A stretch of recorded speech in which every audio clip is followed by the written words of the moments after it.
I tried to quit once, Eiji Aonuma admitted in a 2017 interview with Denfa Minako Gamer. This thought sprung up right after The Legend of Zelda The Wind Waker was finished. We were in Europe for its promotion, Aonuma explained. I was tired of the heavy workload, and I was not comfortable conducting promotional interviews with Mr. Miyamoto. Aonuma described how Miyamoto would contradict him during interviews and point out mistakes he made. From interviews that I've read, it seems clear to me, at least, that Aonuma respects Miyamoto. At the same time, the way Aonuma describes it, Miyamoto is not always the easiest person to work with. He never says, "This is good" in the field, Aonuma said during that 2017 interview. When Mr. Iwata was here, he would tell me that Mr. Miyamoto loved the game. But then I would go, "What? He never told me that." On Miyamoto's part, while he may be difficult to work with at times, through interviews that I've read, it seems clear to me that he respects and trusts Aonuma. So when Aonuma tried to quit and leave the Zelda team, Miyamoto convinced him to stay. Aonuma was even given a promotion. He was made producer over the entire Zelda series. At the same time in the early aughts, multiple Zelda titles were in the works. Aonuma would supervise all of them, and the first to be released aimed to create a new, engaging way to play. This is Legendary Adventures, a Legend of Zelda playthrough podcast. This week we're taking a look at the development of Four Swords Adventures.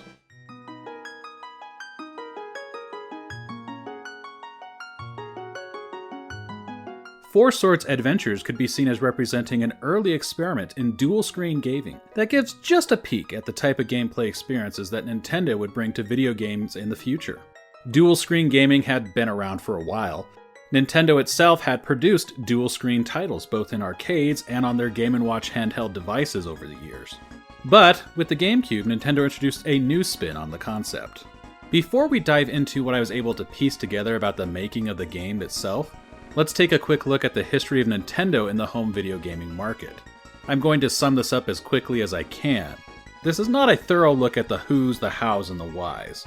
But in light of comments from Zelda producer Eiji Aonuma, I think this is essential for setting up the context under which Four Swords Adventures was developed.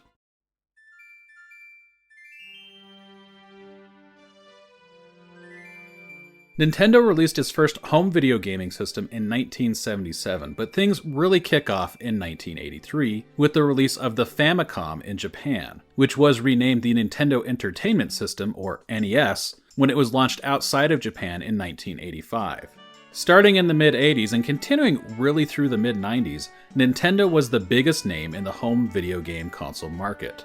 According to Statista, Nintendo sold around 61.9 million NES consoles during its lifetime.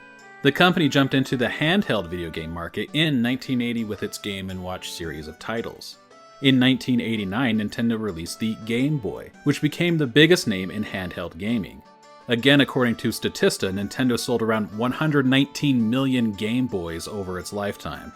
But following the release of those two consoles, Nintendo would see a steady decline of its console sales, and its influence over the gaming market. Starting with the release of the Super Nintendo in 1990.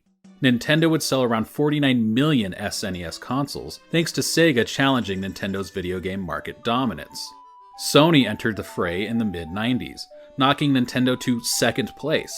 The Nintendo 64 sold around 33 million consoles compared to 102 million PlayStation consoles sold. The GameCube would fare even worse. It sold around 21 million consoles over its lifetime, compared to roughly 160 million PlayStation 2 consoles sold. Even worse, newcomer Microsoft would sell 24 million Xbox consoles, knocking Nintendo to third place in the home video game market. Speaking at the Game Developers Conference in 2007, Aonuma stated that around this time, Nintendo noted a downturn in the Japanese video game market. It was a trend which Aonuma said Nintendo referred to as gamer drift. Aonuma said Nintendo's plan to reinvigorate the Japanese gaming market, and probably win some additional sales in other markets as well, was to present a new and innovative way of playing.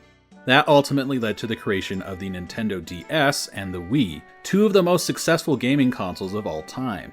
Prior to the launch of those two consoles, however, Nintendo had some other ideas, including one that was a major talking point for Nintendo when it came to the GameCube. Here's Aonuma talking about it in that 2007 speech. You're going to hear the voice of his translator.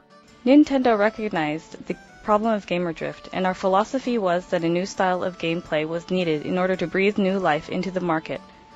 And our answer to this was the invention of a certain system. As you are all aware, the system we called Connectivity linked the Game Boy Advance to the GameCube, allowing the Game Boy Advance to be used as a controller with its own screen.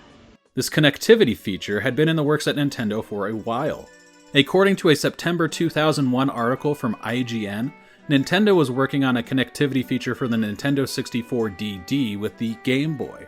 It was reportedly going to be used with a horse racing game, but it was scrapped when the DD flopped. The idea was moved forward to the GameCube and the Game Boy Advance. According to a list on Wikipedia, there are more than 60 games that include some kind of GameCube and Game Boy Advance connectivity. That includes titles like Animal Crossing, Sonic Adventure 2, Metroid Prime, and The Legend of Zelda: The Wind Waker. I detailed the experience my wife and I had playing through The Wind Waker using the Tingle Tuner connectivity feature in the last season. But Aonuma said, However, there wasn't any one title that used connectivity as its central game mechanic, and Miyamoto believed that no one had conveyed to gamers just how much fun connectivity could be. So work began on a multiplayer Zelda game that used connectivity as its main gameplay system, and I was made producer of this title. In a 2004 Game Developers Conference speech, Aonuma outlined his role as producer in the Zelda series. This time around, you'll hear the voice of Nintendo translator Bill Trinan. I now work as a producer overseeing all Zelda それは development. これまで宮本が行っていた仕事を受け継ぐ形となりますが、 I have inherited this 私 role はよ from り Mr. 現場に近 Miyamoto, いところでのプロデュースという but the 立場で situation is more one ゼ of ルダに me 関し being て a 宮本が producer 最終的にプロ who デ is ュースを closer 行 to the うという development 従 team, 来からのプロ with セス Mr. は変わってい Miyamoto ません。 remaining the ultimate producer who has final say over all things Zelda. So that process has not changed. Aonuma would further clarify his role in various interviews around that time. He told GameSpy in 2003, I will now work with the directors and less with the creative team. My responsibilities are now of a more overall nature. With Aonuma overseeing all Zelda development now, it's perhaps fitting that the first project that he brought to market as a producer was not really one Zelda title, but three, or rather two for players outside of Japan like myself. They were all released together on one disc, but each one started as a separate project. Because there are three different games that are part of this project, let's tackle each one in turn. The first is Hyrule Adventure. This is the largest part of the three games that came out, and it can be considered the main draw of the title. It's also the most like the original Four Swords, while the other two present different styles of play. Hyrule Adventure was directed by Toshiaki Suzuki. He got his start at Nintendo by working on titles for the Japan-only Satellaview modem for the Super Nintendo. With a satellite dish and a satellite broadcast tuner linked to the modem and the paid subscription, players could link to the internet. They would download games and digital magazines. Some of the games were enhanced with scheduled live radio broadcasts that added additional elements to the game. Suzuki joined the Zelda team with The Wind Waker, where he specifically worked on the Game Boy Advance connectivity feature, the Tingle Tuner. Four Swords Adventures is the final Zelda title that Suzuki worked on. Today, he's primarily a producer for the Mario Party series. According to Aonuma, work on the game began only a few months prior to 2003's E3 trade show. Aonuma told Game Informer in 2004 how they came up with the idea of doing a sequel to The Legend of Zelda: Four Swords. He said, our initial idea was, how do we take connectivity and make a connectivity Zelda game? And looking at the possibilities, obviously the first thing we thought of was, well, we had Four Swords, which was a linked-up Game Boy Advance game. And the things that you could do connectivity-wise and hooked up like that opens the door to a game like that. You'll recall in the original Four Swords, between 2 to 4 players, each using a Game Boy Advance, would challenge semi-randomized levels. The game featured both a cooperative and competitive aspect. Players needed to work together to complete the stages, that involved not only solving puzzles and challenges, but fighting monsters and collecting rupees. There were rupee quotas that players needed to reach to truly complete a level.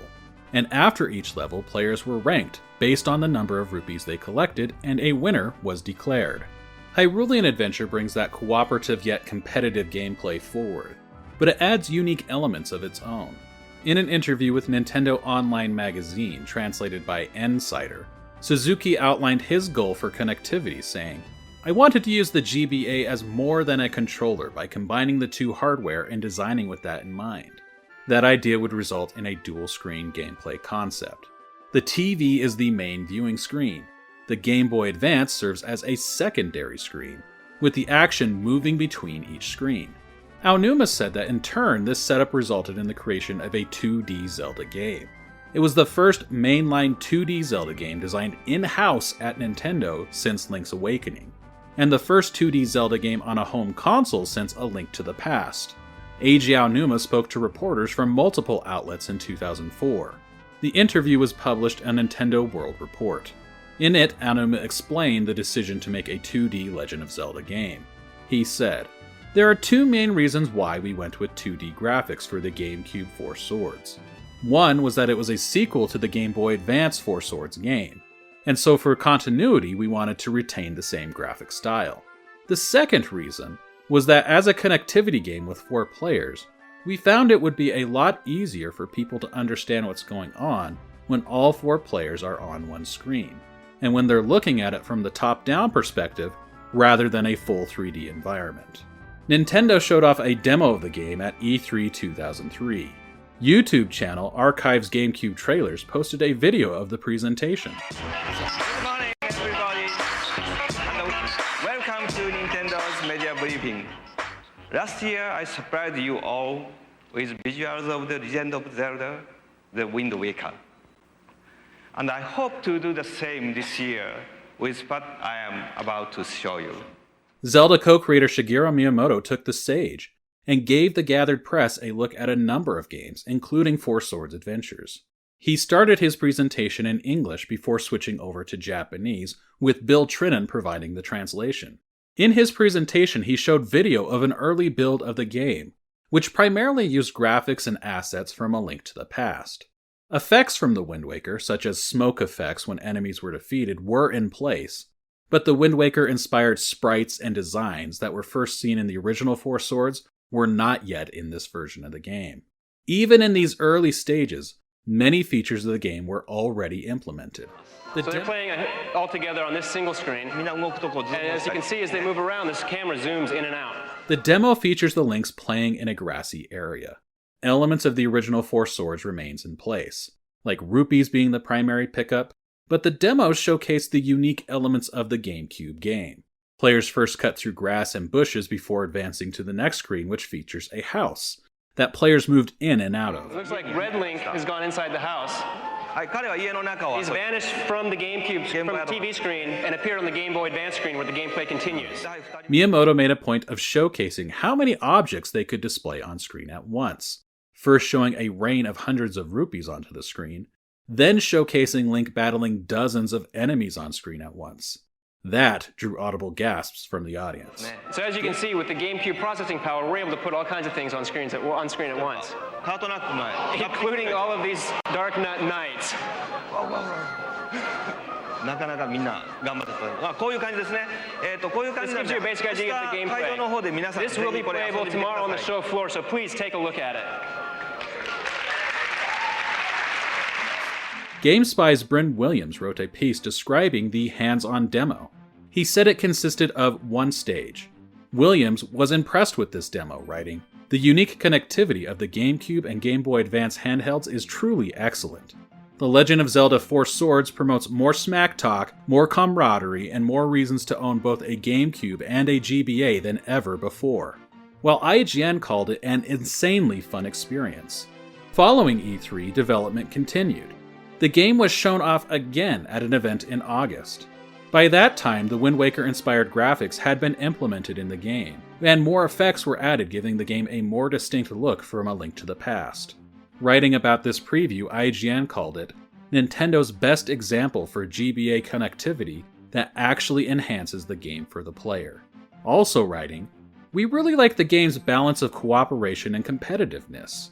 It might be difficult to get together with 3 friends with GBAs and link cables, but the outcome definitely seems to warrant the effort." Along the way, the team came up with the idea to make Hyrule Adventure function as a single-player game, in addition to being a multiplayer title. Aonuma told Game Informer in 2004, "Our first idea in making Four Swords and making a connectivity Zelda game was essentially to make a game that would be the most fun multiplayer as a connectivity title. But then we think back and say, well, the single player element has always been the most important in the Zelda series up until now. So we thought it would be very important to again include some type of single player mode that can be enjoyed by Zelda fans. Aonuma elaborated on how they were able to take an experience designed for 4 players and craft it to be a single player experience in a 2004 interview published in Nintendo World Report. He said, "In order to incorporate that into the game, we created the formation system, which you see in 4 Swords that allows players to control 4 links when you put them into different formations. And that way allows a single player essentially to get through the same puzzles that would normally require 4 players in order to complete. In that sense, we were able to take this 4-player game and turn it into a single player experience." The formation system was also incorporated into the 2 and 3 player modes as well. The number of formations that players can form are more limited the more players that are added. That means that players will have to create some of the formations, such as the box, on their own if they are playing with more than one person. The game was developed in a relatively short amount of time. It seems they started development on it and had it completed in roughly a year. That quick development time doesn't mean the process was entirely smooth, however. In an interview with Game Informer in 2004, Aonuma said, "Right out of the gates, I ran into a lot of problems with that. There were many things that went wrong, so obviously I realized quickly that there were a lot of high expectations for the Zelda franchise, and that Zelda fans are expecting a lot out of me. And I know that I have a mountain of things to still learn about the franchise." I didn't find much detailing what kind of problems Aonuma was referring to there. However, Shigeru Miyamoto still had the final say when it came to Zelda games, and he is known for upending the tea table and sending projects in new directions when development is already well underway. In the case of Aonuma's 2 previous Zelda projects, Majora's Mask and The Wind Waker, they made it through development without any sort of tea table upset. 4 Swords Adventures, however, did not. In a 2004 interview published on Nintendo World Report, Aonuma said, "As we got closer to finishing it, of course, Mr. Miyamoto then came in and upended the tea table, and we changed the story around quite a bit at the end with 4 Swords Adventures. And what Mr. Miyamoto pointed out in the case of the game was that the storyline shouldn't be something complicated that confuses the player.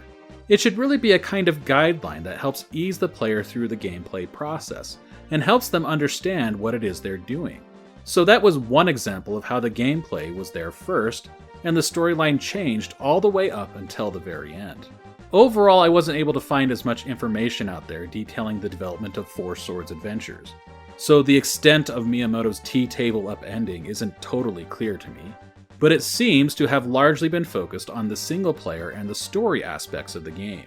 Aonuma told Game Informer in 2004, "It didn't seem right that in the single player mode the objective is to collect money. That felt very un-Zelda-esque.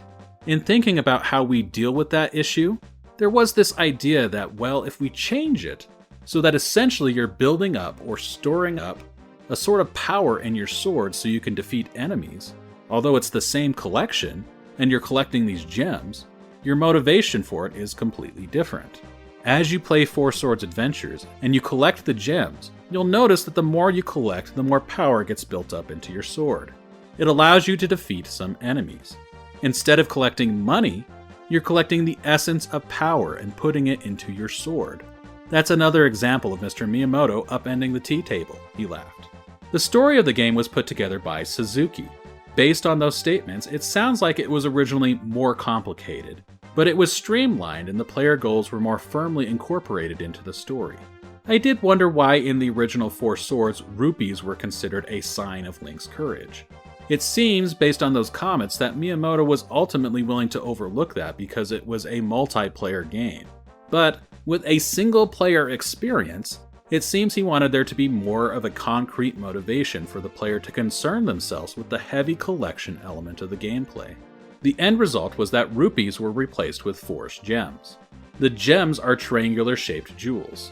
According to the Zelda Encyclopedia, they were inspired by the Piece of Power from Link's Awakening. That triangular-shaped power-up temporarily increased Link's strength. The Force Gems are collected to power up Link's sword. Players need a powered-up sword to destroy barriers at the end of stages in order to advance to the next stage. According to Suzuki, the size of the Hyrulean Adventure was determined by the single-player experience. In that Nintendo Online magazine interview, he said, "I think although the most fun can be had playing with friends, the event of a single-player session must always be treated fairly. For many reasons, we spent a lot of time making Hyrulean Adventure huge. We could have made it smaller and still feel more content with the multiplayer, since there is so much to do.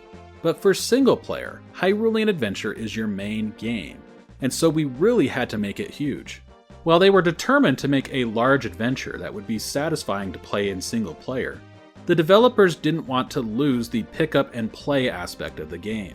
They decided to maintain the format of the original Four Swords of the game being divided into individual stages, rather than the typical open world design of other Zelda titles. The final game is divided into 8 levels, or chapters, with 3 stages each. In 2004, Game Informer asked Aonuma why they chose to format the game that way. He said, "Zelda, over the installments, have always been a big adventure, and it requires a lot of time to finish. Because of the way the game was designed, it becomes difficult to stop halfway through, take a break, and then come back later and try to finish it again." Part of this problem stems to the fact that in the Japanese market, where a lot of consumers say they don't have the kind of time to devote to a game of that epic scale to play it all the way through and complete it. So one thought that we had at the time with Four Swords was, if we could go through this method of level clearing type gameplay, that gives people the opportunity to sit down and play it and pick it up again sometime later. Let's switch gears and talk about the second title developed for this project, Navi Trackers. To set this game up, we do need to pause for a second and take a look back at the career of Eiji Aonuma.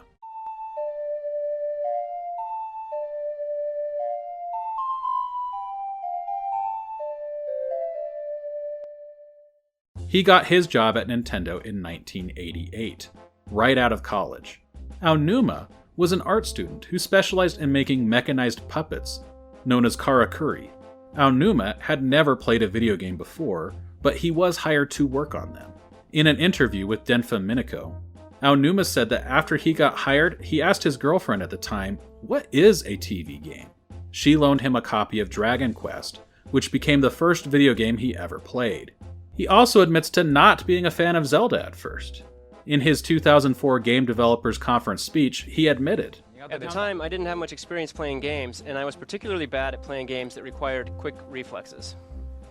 ゲームを始めてすぐフィールドに出現するオクタロックの動きが読めずに、 So いきなりゲ immediately ームオー after I バーと started な playing り、 the original その Zelda, 後多少操作に I 慣れて failed きて to も read the スク movements ロ of ー the ルを繰り返す Octoroks た that びに appeared in the 新た field, に出現するオクタロックと出会い、 and my game suddenly 私は came to こ an いつと end. 永遠に戦い続けなけれ Even ばい after けない getting のだ used to the と、途 controls, 中でゲームを進め each るこ time とを the 断念してしまいました screen scrolled to a new area, new Octoroks appeared, and I thought, am I going to have to fight these things forever? Eventually, I gave up getting any further in the game. Aonuma felt that text-based adventure games were more his style.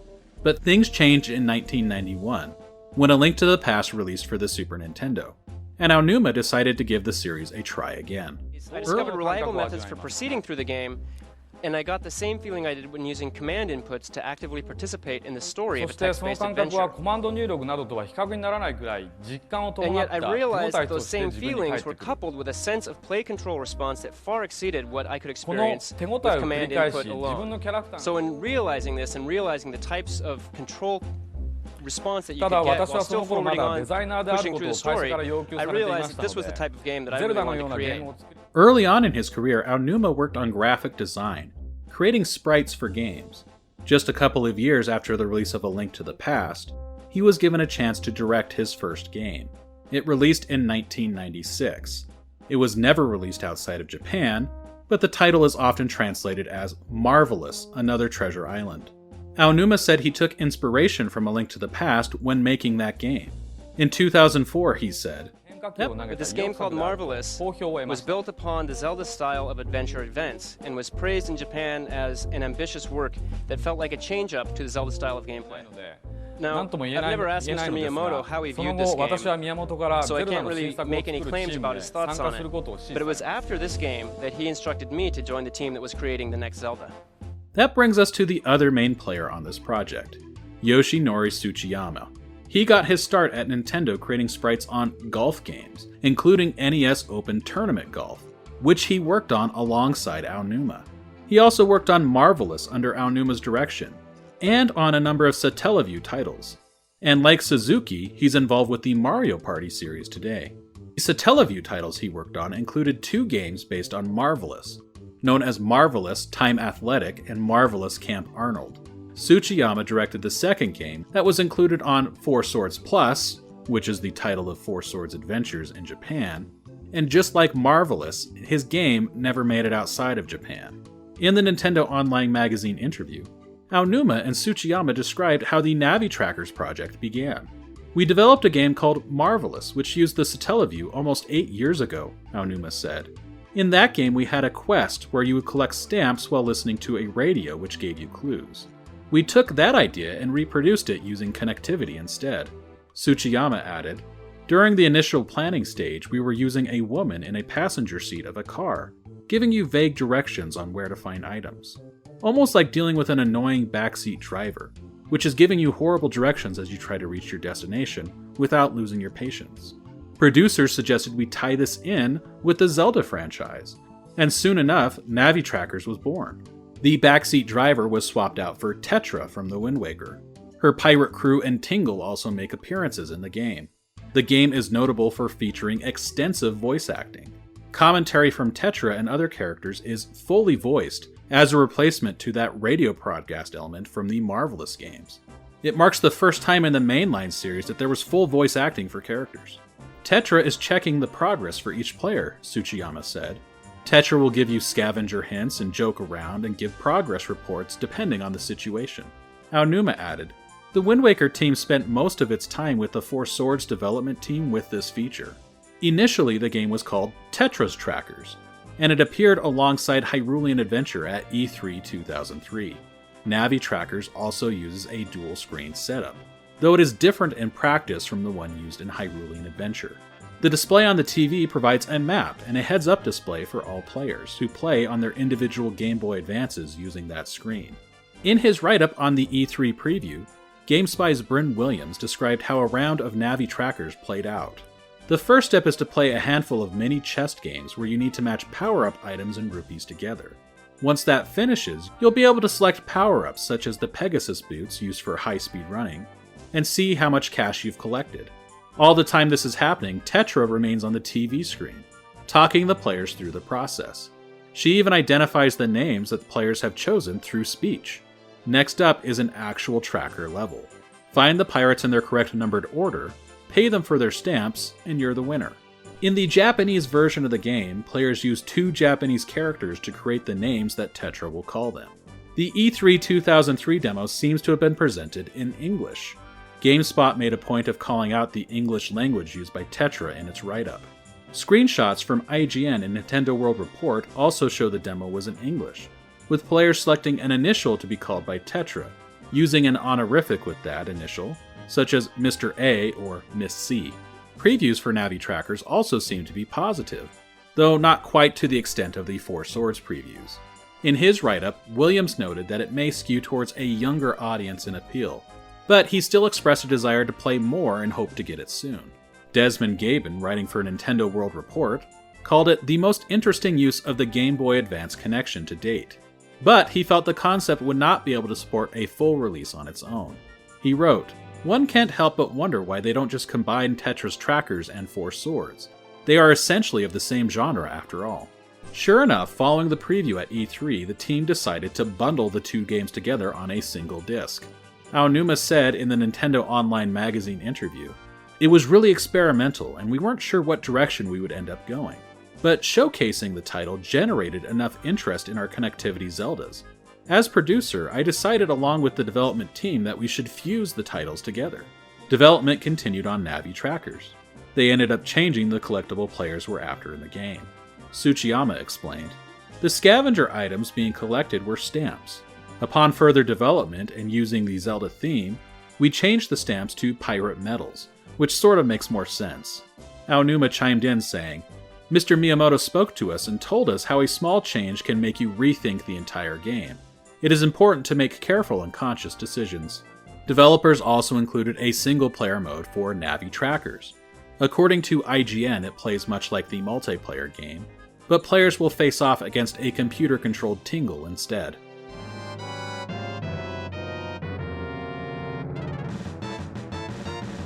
By the end of 2003, the press got word that Navi Trackers and Hyrule Adventure would be released on the same disc, along with a third title called Shadow Battle. Suzuki directed Shadow Battle in addition to Hyrule Adventure. Aonuma said Suzuki came to him with the proposal for the additional game, and he approved it. In the Nintendo Online Magazine interview, Suzuki said, "I wanted the game content to satisfy any gamer out there. The idea of Shadow Battle was clever, and the engine to make it was not too impossible based on our prior work. The project was fun, but it was hard work." Shadow Battle uses the engine and assets from Hyrule Adventure to create what in a 2004 review GameSpy described as a battle royale game. That's a term that today invokes images of Fortnite or PlayerUnknown's Battlegrounds, but I personally can't think of a better term to describe what Shadow Battle is. It is multiplayer only. A minimum of 2 players are needed, and of course it maxes out at 4. Players fight to the death, with the last one standing being declared the winner. Stages also introduce unique obstacles, hazards, and challenges. Suzuki described it this way: "The game is a straightforward single-screen setup, where all the links duke it out. However, we thought we needed to add something extra.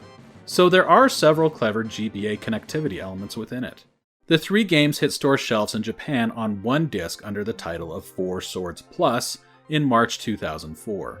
The same month, IGN reported that Navi Trackers would be removed from the North American release of the game, which was renamed 4 Swords Adventures. IGN said no reason was given for the game being removed. But it noted the extensive voice work of Navi Trackers would require a much more extensive localization. In May of that year, GameSpy claimed that 4 Swords and Navi Trackers would be sold separately in North America for $50 each. I am skeptical of this report, however, as it states that it's unclear what would happen to Shadow Battle, which IGN implied was staying on the disc, and it does not mention the already reported 4 Swords Adventures name. Navi Trackers ultimately never received a North American, European, or Australian release. 4 Swords Adventures hit North American shelves in June 2004.